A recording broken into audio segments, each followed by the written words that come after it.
Shalom Shalom, Happy Sunday, selamat hari Minggu 24 Juli 2022. Saya Pendeta Caleb Hofer Bintor dalam anugerahnya, penuh sukacita sampaikan pesan Tuhan melalui Grace Word, yakni suatu program renungan harian yang disusun dengan disiplin kami doakan dengan setia. Supaya makin dalam kita beroleh pengertian mengenai iman, pengharapan, dan kasih yang terkandung dalam Kristus Yesus. Sungguh suatu kerinduan yang besar bagi saudara sekalian agar supaya kasih dan kuasa firman Tuhan setiap hari tidak pernah berhenti menjamah hati, menggarap pola pikir kita, dan paling utama, hidup kita boleh sungguh berubah menuju Christ likeness. Berada dalam season autumn dengan tema bulan ini Boldness for the King. Grace Word hari ini saya berikan judul Yehezkiel, Fatsalnya ke-35. Sebab demikianlah sesuai agenda hari ini, pembacaan kitab suci hingga habis sudah mencapai Fatsal 35 ayat kitab Yehezkiel. Adapun program ini juga di-broadcast melalui channel GBI Rock Fluid dengan tajuk Podcast with Jesus. Mari kita bergegas umat Tuhan. Fatsal 35, Yehezkiel murka Tuhan atas pegunungan Seir. Datanglah firman Tuhan kepadaku, hai anak manusia, tunjukkanlah mukamu kepada pegunungan Seir, bernubuatlah melawan dia. Dan katakanlah kepadanya, beginilah firman Tuhan Allah, aku akan menjadi lawanmu, hai pegunungan Seir. Dan aku akan mengacungkan tanganku melawanmu, dan akan menjadikan engkau musnah dan sunyi sepi. Aku akan menjadikan kota-kotamu reruntuhan, dan engkau menjadi sunyi sepi. Dan engkau akan mengetahui bahwa akulah Tuhan. Oleh karena dalam hatimu terpendam rasa permusuhan yang turun-temurun, dan engkau membiarkan orang Israel menjadi makanan pedang pada hari sial mereka, waktu saatnya tiba untuk penghakiman terakhir. Oleh sebab itu, demi aku yang hidup, demikianlah firman Tuhan Allah, aku akan menjadikan engkau darah, dan darah akan mengejar engkau. Oleh sebab engkau bersalah karena mencurahkan darah, maka darah akan mengejar engkau. Aku akan menjadikan pegunungan Seir musnah dan sunyi sepi, dan melenyapkan daripadanya orang-orang yang lalu lalang. Aku akan memenuhi juga pegununganmu dengan orang-orang yang mati terbunuh, di bukit-bukitmu, di lembah-lembahmu, dan alur-alur sungaimu akan berebahan orang-orang yang mati terbunuh oleh pedang.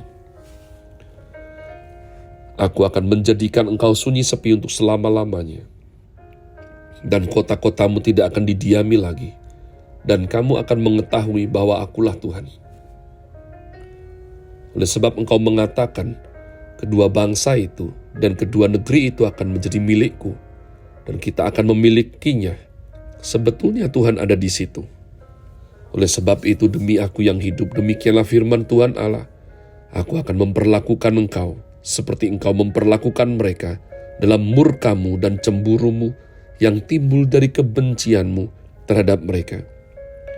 Dan aku akan menyatakan diri kepadamu pada saat aku menghakimi engkau, dan engkau akan mengetahui bahwa aku Tuhan, mendengar segala penistaanmu yang kau ucapkan melawan gunung-gunung Israel yang demikian.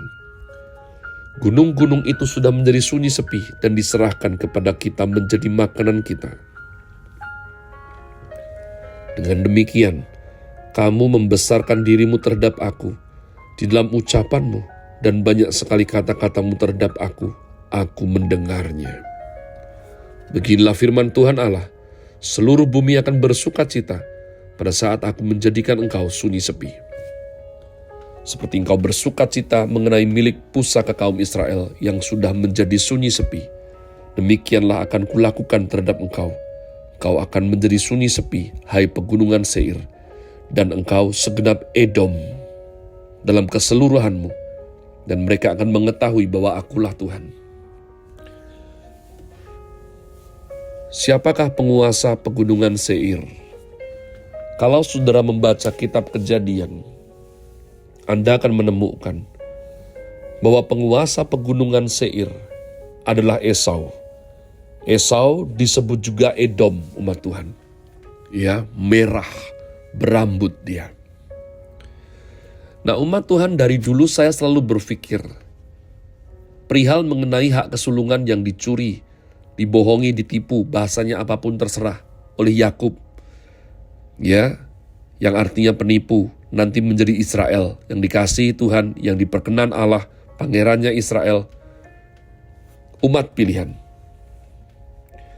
Kalau Anda belajar, maka Anda akan menemukan kenapa sih mengenai doa berkat kesulungan itu. Karena rupa-rupanya Esau tidak kehilangan kekuatannya. Bahkan Yakub masih sangat takut dengan dia. Pasukannya banyak. Dan Anda akan membaca bagaimana dia bisnisnya diberkati luar biasa sampai para raja minta dia dengan baik-baik, bukan mengusir, untuk memberikan dia suatu tempat yang lebih lapang, bagus untuk jadi tanah pusakanya, yakni pegunungan Seir. Saking mereka insecure, Esau dan anak buah tumbuh begitu luar biasa. Nah, umat Tuhan, lalu apa akibatnya kehilangan hak kesulungan? Ini patut dipikirkan. Ya, kenapa menjadi sesuatu yang sangat urgent? Doa dari seorang ayah, doa berkat itu sedemikian penting. Fakta bahwa Esau kehilangan doa berkat kesulungan itu karena dia memandang remeh hal tersebut. Tapi itu haknya dia, dan dia marah ketika itu diambil oleh Yakub, saudaranya, adiknya. Mereka sesungguhnya kembar, ya, tapi dia kakak karena dia terlebih dahulu keluar. Untuk menjawab demikian, umat Tuhan, sebelum daripada kita tutup sesi daripada perenungan hari ini, saya rindu Anda berpikir kritis. Emang minggu harus bersekutu datang ke gereja? Kalau tidak ke gereja, emangnya apakah ada sesuatu yang buruk terjadi? Banyak orang tidak takut. Oh, enggak apa-apa, ngapa sih? Emang harus ke gereja apa? Dan juga belum ada kejadian, tidak ada ya. Enggak ke gereja terus sambar geledek gitu mati atau apa. Enggak, umat Tuhan. Sudah ke gereja, bagus-bagus. Kenapa sih harus nunggu sampai doa berkat amin? Bahwa sudah. Begitu selesai firman, udah colut saja bahasanya ya. Pergi. Yang penting sudah gereja. Ngapa lama-lama? Hal-hal seperti ini banyak sekali kembangannya. Oke, sudah ke gereja nih ya. Puji Tuhan, gereja kita itu tidak lama-lama ibadahnya. Tapi kenapa harus melayani Tuhan? Kan sudah ada hamba-hambanya ya. Kenapa harus terlibat pelayanan? Ini gak ada habisnya, umat Tuhan. Demikian juga Esau mengawali kebodohannya. Emang apa pentingnya doa berkat kesulungan? Bukankah lebih menarik yang merah-merah itu? Sup kacang merah. Sudahlah. Nah, umat Tuhan, hukum Tuhan itu berjalan lambat namun pasti, itu yang dikatakan sama ibu saya berulang-ulang. Jangan remehkan orang lain. Jangan berbuat salah kepada orang lain. Jangan menganggap enteng hukum Tuhan. Karena engkau orang baik, sabarlah. Engkau orang benar, sabarlah. Tuhan pasti bela kamu. Lama Pak, tapi pasti bela. Waktu Tuhan beda dengan waktu kita. Tapi Tuhan sudah janji, tidak akan dibiarkannya orang benar jatuh tergeletak. Tuhan akan tolong. Jadi sabarlah. Tapi demikian juga dengan orang yang keliru, yang salah, yang lancang, yang kurang ajar. Pak, itu kok sudah salah sama Tuhan kok kayaknya baik-baik. Tunggu. Sebab pasti Tuhan urus. Gak mungkin tidak. Maka lihatlah, berapa kali Israel itu diluluh lantakkan, dijadikan budak, ditawan oleh Nebukadnezar, ditaklukkan oleh penjajah Romawi. Tapi sampai hari ini, Israel merdeka dan masih ada. Bahasa Ibrani itu sudah tidak dipakai berapa lama itu. Berpuluh-puluh tahun. Sekarang mereka berbicara bahasa Ibrani lagi. Tapi hal yang mengerikan, Tuhan katakan mengenai pegunungan Seir. Engkau akan punah. Ngeri tidak? Sunyi sepi.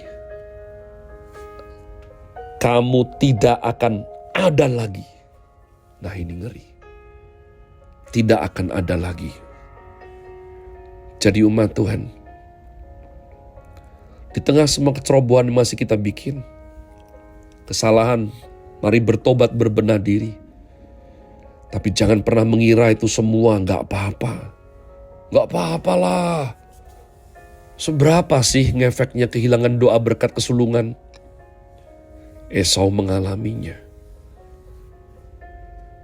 Punah. Bahasa rohaninya binasa. Saya berdoa sungguh-sungguh. Mulai sekarang belajarlah.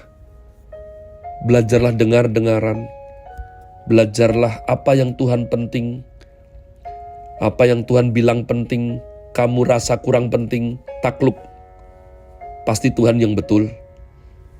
Apa yang Tuhan suruh walaupun engkau enggan. Takluk. Pasti itu penting. Apa yang kamu anggap segalanya, tapi Tuhan bilang itu sampah, buang.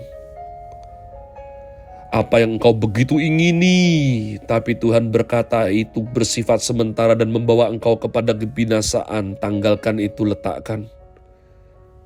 Percayalah Tuhan dengan segenap hatimu, sebab Tuhan akan meluruskan jalan-jalanmu.